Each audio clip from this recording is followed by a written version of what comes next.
Adding a new user in RouteReporter is simple.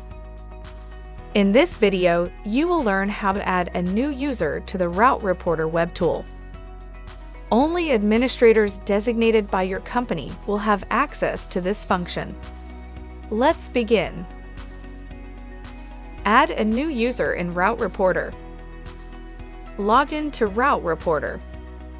In the left-hand toolbar, select the User Access button. A new window appears. Select the New User button. A new user window appears. Enter the new user's email ID, first name, and last name into the corresponding fields.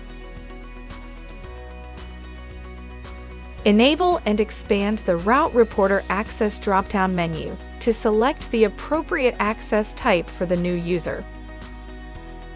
Select the RouteReporter access type for the new user in the drop-down menu. Select Add User. RouteReporter will send an email to the user to complete their account setup. The user now has access to RouteReporter. You have completed the Add Users in RouteReporter training video.